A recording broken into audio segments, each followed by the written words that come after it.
without lettuce.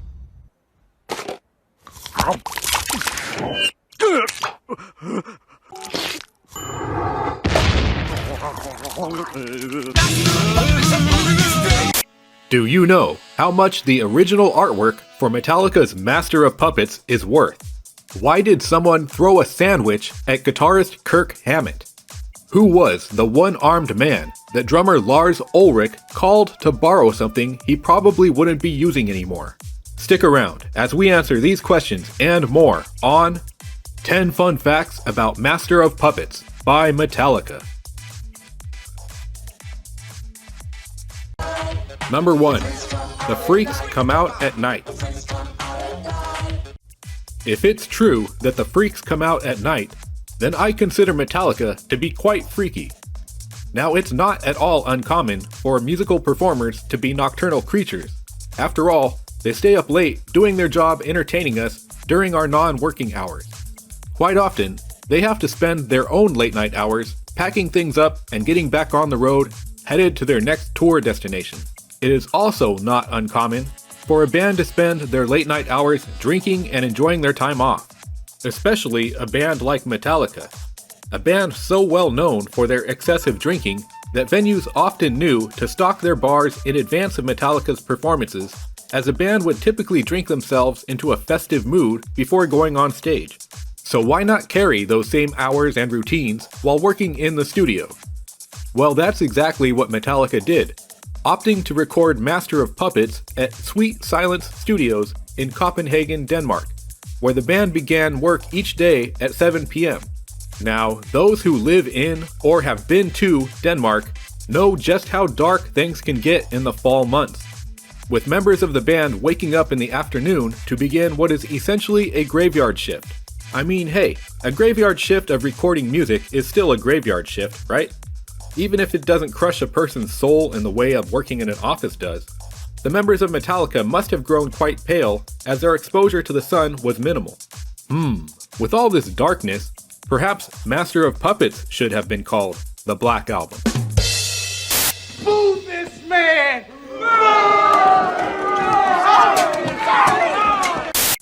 No, I take that back. It's just fine as it is. Drummer Lars Ulrich told Revolver what the process was like. We worked at night, so for 3 months, I don't think we saw daylight. This was like September, October, November, December. So in Denmark, if you wake up at 4 in the afternoon, it's already dark. So we'd wake up, and then we'd go down in the studio and start at 7. And then we'd work until 5 or 6 in the morning, then go back to the hotel and do the breakfast buffet. And then we would go to bed. So we never saw any daylight for the whole time, and my main recollection is just how dark it was. But the main thing about Master of Puppets, compared to Ride the Lightning, is that we had more time to make it. We were originally going to record in Los Angeles, but our management had figured out that, with the way the currency was, we could get 12 or 14 weeks of studio time in Denmark, instead of 8 weeks in LA. And that was important because, at that time, the big thing that was driving the records was sonics. You needed more time to get the big drum sounds. It was the time of Pyromania and Back in Black, and it was all about how big the kick drum sounded. So it was important to have more time in the studio, and that's why we were in Denmark.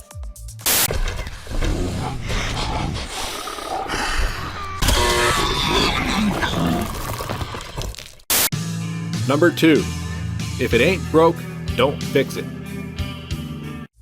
Have you ever heard your father or grandfather say, "If it ain't broke, don't fix it"? Well, Metallica adopted this philosophy when recording Master of Puppets, opting to return to the same studio in Denmark to work with producer Flemming Rasmussen, the same producer who recorded their previous album, Ride the Lightning. As drummer Lars Ulrich explains, "We were fiercely anti-producer. We didn't want a producer coming in and messing with our song, or telling James to sing harmony vocals or anything like that. Flemming was there to help with the sonics. The songs pretty much remained the way we wrote them. If you listen to the demos, we didn't rearrange them or anything like that. It was just about the sonics. Nowadays, when we make records, it's about trying to make it sound as lively as possible, and as full of spunk and vibe. Back then, it was all about getting it tight. So much time was spent trying to make everything super tight, to the point of being completely anal. When I hear the record now, it sounds a little too tight. and it sounds like the master tapes got left in a reverb tank for too long. But that's the way it sounded at that time, and I wouldn't change anything. Fleming was happy to work with the band again, as he quite enjoyed their previous collaboration. He also got to witness the band's growth between the two albums, watching Metallica go from a band of couch crashers to a band who could now afford their own hotel room. As he told Metal Hammer, they had matured quite a bit, and their circumstances were improved. This time they had hotel rooms, rather than sleeping on a friend's floor, but they were just as likable. Every day they would have dinner with my wife and myself at our house before we started recording at 7 p.m., and they were always fun to have around. There was so much more they could do now because their craftsmanship had improved. Everything was a notch up. We had more time to finesse subtle things, little details you can hear with headphones. Master of Puppets is superb, maybe their masterpiece. I've turned down so many bands over the years who thought they'd automatically get their own master just by working with me. Not every band can be Metallica. Metallica enjoyed working with Fleming so much that they tried to get him to work on a third album with them when they were looking to record And Justice for All. However, this time they were rejected. When asked if it was true that he turned down Metallica, Fleming explained, "Yes, but it was a timing thing. Lars called me in November '87 and said, 'We've booked a studio from January 1st. We're doing a new album and we want you to produce it.' I said, 'Lars, I can't. I'm busy until April.' And he was like, 'No, you have to come. We've booked the studio. Move everything else.' I said, 'I can't, Lars, no.' So they started with Mike Klink instead, and then begged me to come over when it was obvious that wasn't working." What do you say? Come on! Come on! Oh, come on! Number 3. You won't be needing this. Meet Rick Allen, drummer for Def Leppard. Some would argue that he is one of the greatest rock and roll drummers of all time. A strong argument, considering the man only has one arm, his right arm. Metallica drummer Lars Ulrich was seeking a specific snare drum sound for the recording of Master of Puppets, the kind of sound that comes only from a Ludwig Black Beauty snare drum. The only person he knew of that owned one was Rick Allen, who at the time was still recovering from the car accident which took his left arm. Suddenly, a light bulb popped up over Lars's head. Album producer Flemming Rasmussen told Rolling Stone about the phone call Lars made to Rick's manager. So Lars called their manager and said, "Hey, Rick's not using the snare right now. Can you send it over?" The next day it was there. They just overnighted it. Then, on one of his days off, he went to some music shops in Denmark and found one that had been sitting on a shelf for like 10 years, and it cost the 1976 price. Now he's got like 20 of them.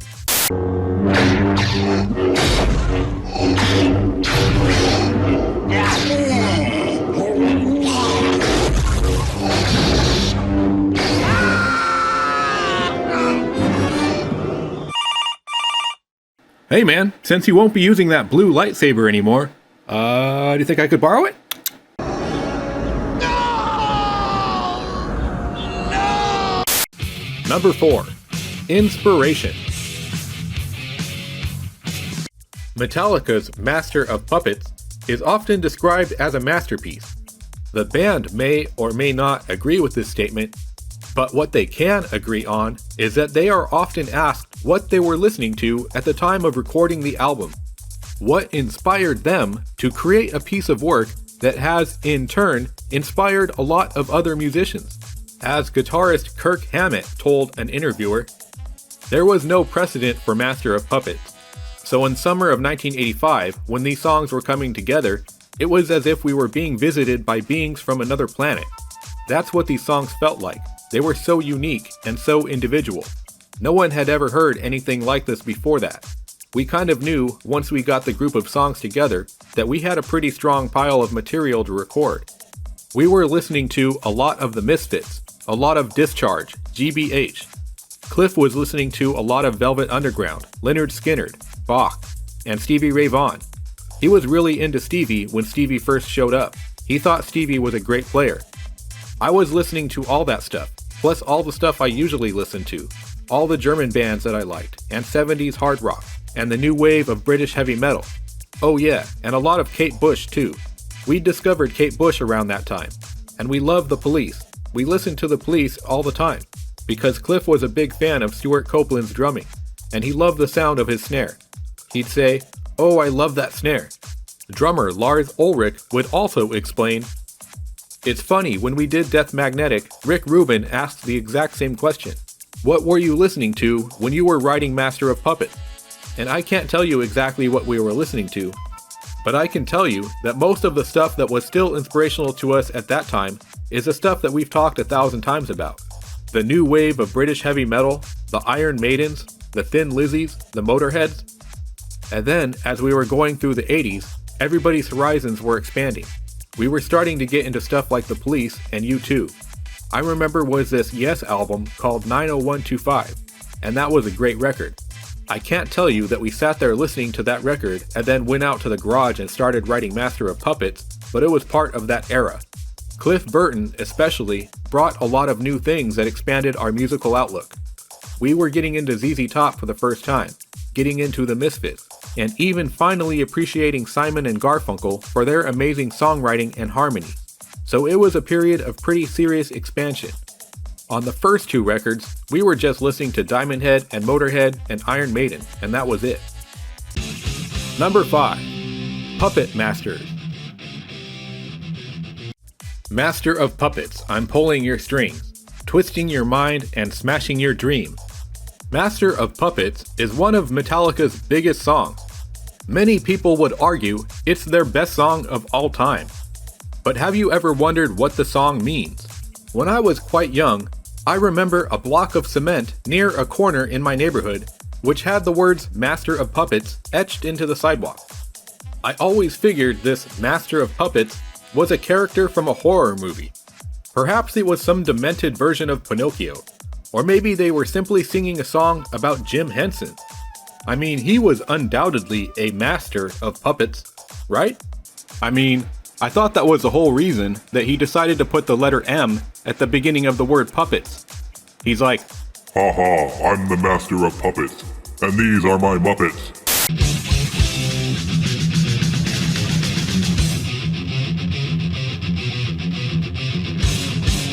Well, I'm afraid the inspiration for the song is a tad more sinister, as the song describes drug addiction. James Hetfield wrote the song after attending a party in San Francisco, where he witnessed some things that he would rather have not seen. As he told Rolling Stone, "I just went to this party in San Francisco and there were a bunch of sick freaks shooting up, and it made me sick.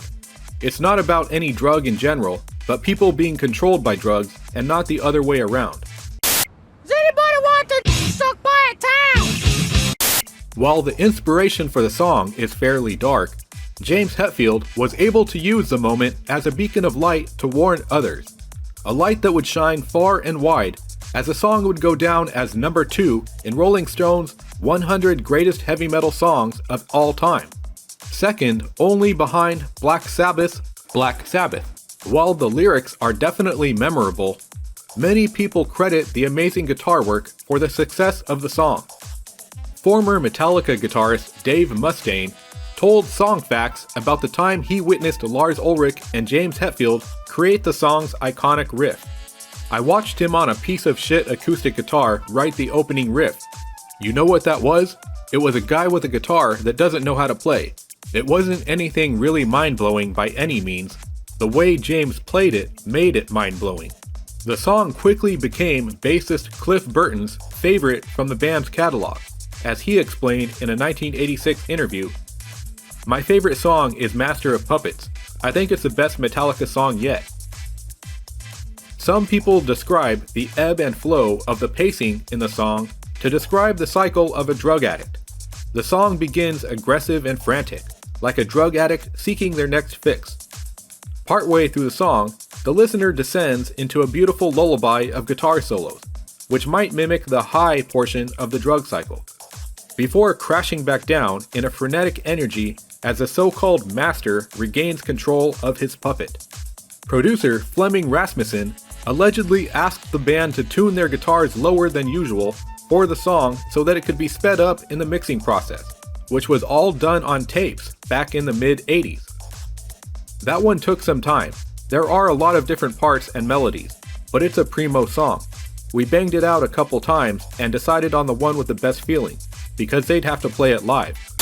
Now without lettuce.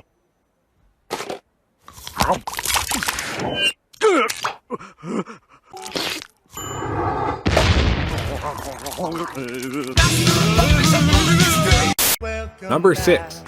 Welcome Back. How many songs re-enter the Billboard charts over 30 years after their initial release? Well, not many. A unique honor for Metallica's hit song Master of Puppets, which regained popularity following its inclusion in a scene from the season 4 finale of the popular Netflix series Stranger Things. The series was known for using popular music from the 80s to match the time period in which the show takes place. The show's producers, Matt and Ross Duffer, collectively known as the Duffer Brothers, wrote the song into the show's script as they felt the song was a must-have to help illustrate their vision. As the show's music supervisor, Nora Felder, explains, "It was another one of those 'it has to be this song' moments. This part of the story was anticipated to be a pivotal and especially hair-raising scene. I believe the Duffer Brothers felt that playing Master of Puppets throughout the extended scene was the clear choice. No other song was discussed further, and we jumped in to clear it straight away. I got in touch with Metallica's management office and carefully went over the scene and what the intent would be. I knew the clearance would be taken seriously as we had used one of their songs in season 2, and had learned at that time that they were fans of the show. Master of Puppets is a pretty significant song in their catalog, and I think it's considered a favorite in their live shows. I wanted to be respectful in making sure that Metallica fully understood what context the song was being used in, plus how integral it was to the scene and for this exciting new character, Eddie Munson, who no one had met yet in previous seasons." I mean, yeah, I guess I could see where something like Benny Hill theme music would not be appropriate for this particular scenario.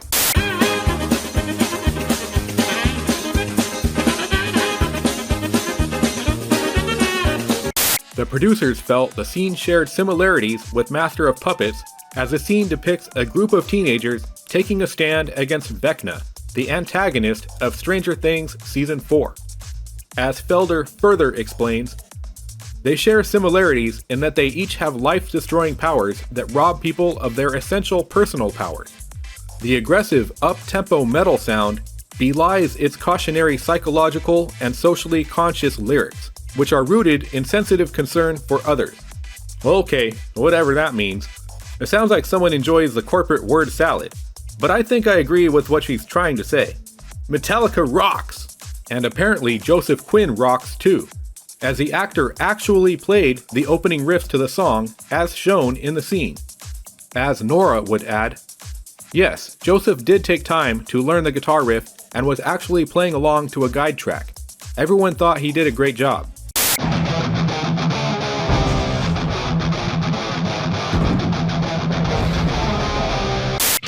Number 7. Stolen Guitar Riff. Is Megadeth guitarist Dave Mustaine the Goblin King? Okay, hear me out.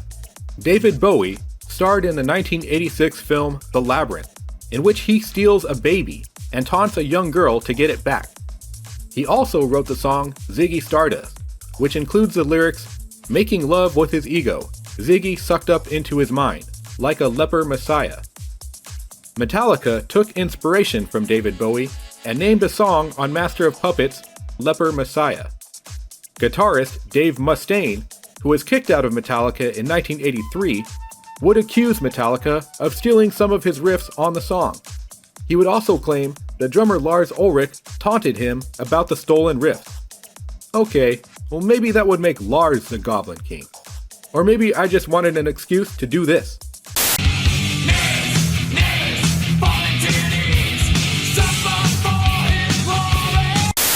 In any case, the former Metallica guitarist did indeed accuse his ex-bandmates of stealing some of his music, as he told Ultimate Guitar, I heard part of my stuff in Leper Messiah from the Master of Puppets album. I asked Lars about that, and they were saying that that was stuff that was written while I was in Metallica for Metallica music. I get paid for it. I didn't get paid for Leper Messiah. I said, Lars, you're ripping me off. And he goes, yeah, I did it pretty well, huh? Guitarist Kirk Hammett would go on to deny any such allegations. As he explains, even though Dave might claim that he wrote Leper Messiah, he didn't. There's maybe a chord progression that was in that song, like maybe 10 seconds that came from him, that ironically is just before the guitar solo. But he did not write Leper Messiah at all. In fact, I remember being in the room when Lars came up with the main musical motif. We really both did come up with it. You know what? I believe you. You do? Yes, I believe that you believe you helped write that. That's how people like you work. Your ego is so out of whack that it will do whatever it can to protect itself. And people with a messed up ego can do these mental gymnastics to convince themselves they're awesome when really they're just douchebags. Number 8, Burp. Behind the cover. Some people say a picture is worth 1,000 words. In the case of Metallica's album cover for Master of Puppets, a picture is worth, about $1,000. Not bad for a foreboding image depicting a row of tombstones with strings attached to a pair of red puppet master's hands in the sky. Artist Don Brodeghem created the acrylic image using a combination of paintbrush and airbrush in just 3 days, while juggling other projects at the same time. Don was so overwhelmed with painting projects that he didn't even have time to listen to the album. In fact, he had never even heard a single Metallica song at the time he created the painting. Don has expressed sincere gratitude over his collaboration with Metallica in the years since the album's release. As he explains, when you had as many top-end jobs coming in as I did, you're forced to work at a grueling rate, but are still expected to produce nothing but the best artwork. It leaves a warm feeling in my heart to see the artwork that I did over 20 years ago plastered on t-shirts and posters all over the world. I hope it has something to do with the painting and not just the popularity of the band. Many people have speculated that the song Disposable Heroes was the inspiration for the soldier's helmet hanging on one of the tombstones. Perhaps the artist had a look at the track listing, or maybe it was just a coincidence. In any case, Don Brodeghem would unfortunately pass away on November 24th, 2008. The original Master of Puppets artwork was auctioned off 10 months later by Christie's auction house at Rockefeller Plaza in New York City. The final price, including buyer's fees, was $35,000.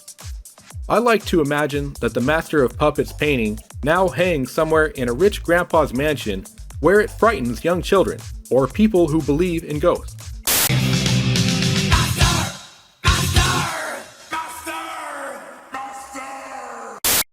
Bonus: a not-so-fun fact. On September 27, 1986, the music world was struck with tragedy when Metallica's talented bassist Cliff Burton lost his life in a horrific accident at the young age of 24. The incident occurred while the band was on tour in Sweden, promoting their third studio album, Master of Puppets. Cliff Burton was asleep in a bunk location he specifically chose for himself by winning a contest to see who got to sleep in the bunk. Cliff Burton randomly pulled an ace of spades from a deck of cards, winning his preferred choice, to which Kirk said, "Fine, I'll sleep up front. It's probably better anyway."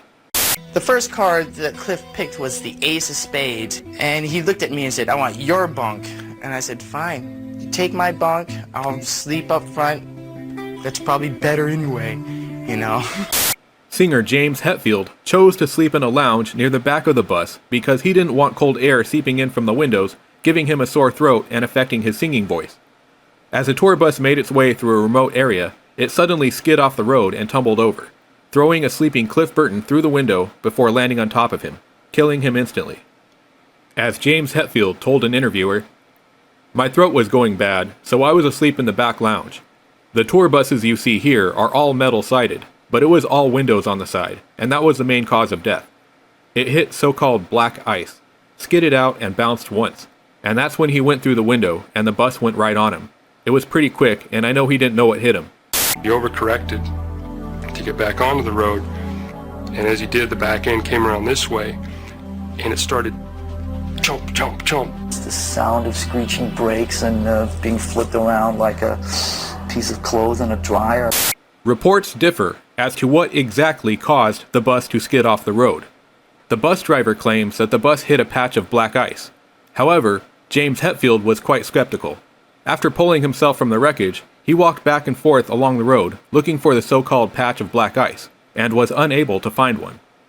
Police who investigated the scene were also unable to locate any patches of black ice on the road. Making matters worse, when the bus was being lifted by a crane so that paramedics could get to Cliff's body, the bus slipped and fell on Cliff a second time.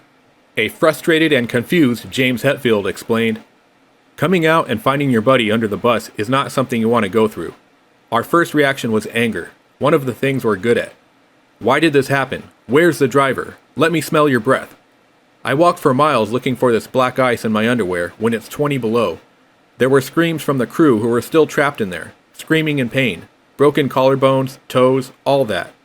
What happened? You know, what's going on? You know, is this guy drunk or la la la? Oh, we hit some black ice. And I recall in my underwear, you know, and socks, walking for miles, looking for this black ice, walking back on. Where's this black ice? I don't see any black ice. And I wanted to kill this guy. I was gonna end him there. James Hetfield initially accused the driver of being drunk, but when speaking about the incident years later, other members of the band discussed the possibility that the driver may have fallen asleep. Local detective Arnie Peterson also believes that this may have been the case, as he claimed that the skid marks left at the scene of the accident resemble those of other accidents where the drivers had indeed fallen asleep. However, the driver claims that he had previously slept and was well rested. Although James was skeptical about what he was told, the driver of another bus that was carrying Metallica's gear agreed with the testimony provided by the driver of the bus that crashed. The mystery may never be officially solved, as the driver was ultimately determined to be not at fault, and no charges were ever pressed against him. As guitarist Kirk Hammett explains, "It's one of those things you never learn the entire truth. We were all asleep when it happened. Who knows? Maybe the driver was asleep too."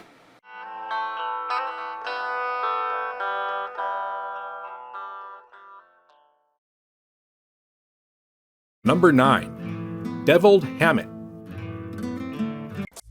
Have you ever had a sandwich that could take a bite out of you? Well, Kirk Hammett did. A deviled ham sandwich, to be exact. Although he didn't eat it, because he had recently become a vegetarian before recording Metallica's Master of Puppets. The sandwich had been thrown at him by someone in the crowd during a festival performance.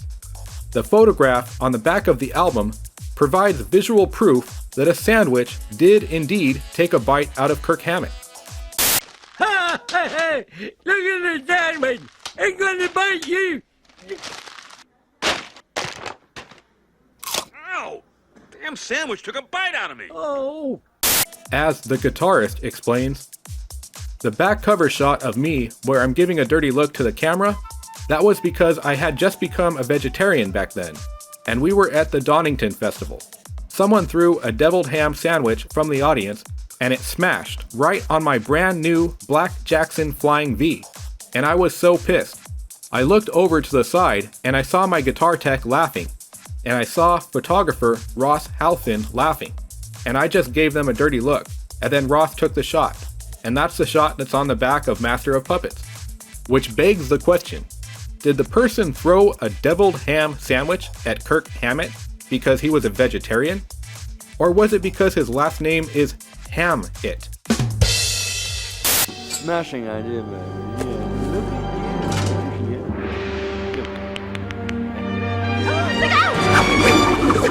Oh! That really hurt! I'm gonna have a lump there, you idiot! Who throws a sandwich?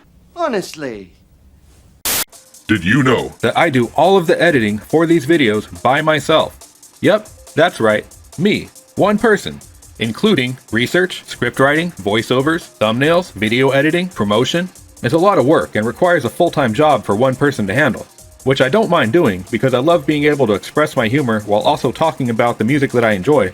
However, it would also be great to have some help improving my content, and that's where I need your help. The easiest way to support this channel is to click the like button. This will help the video get shown to more people. A better way to support this channel is to subscribe and hit the notification bell. This will help you get notified when we release new videos each week. And if you really want to make a big difference, check the description of this video for more ways that you can help this channel grow and support the creation of new content. If you like what we're doing, show us some love and let us know that you're out there.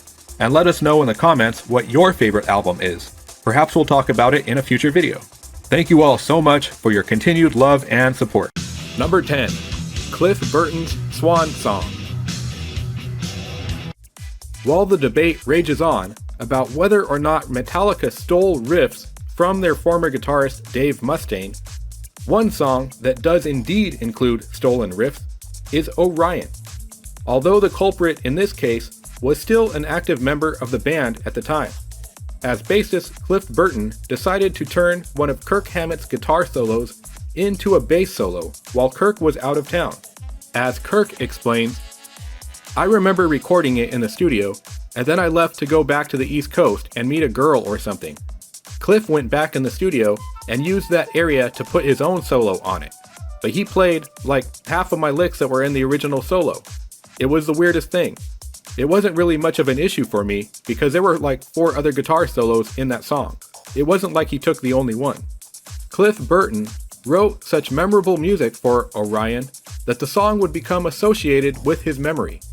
It was played at his funeral in 1986 and would later be turned into a tribute to Metallica's late bassist during live performances. As Kirk continues, "For me, Orion was Cliff Burton's swan song. It was a great piece of music, and he'd written the whole middle section.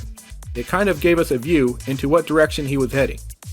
Frontman James Hetfield would also have the notes of Cliff Burton's riff tattooed on his arm in memory of his friend and bandmate.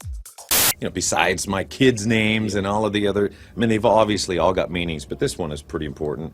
And then Cliff, you know, this is Clifford Lee Burton, and this is the middle bit to Orion, the bass part. Oh man. No, that's right.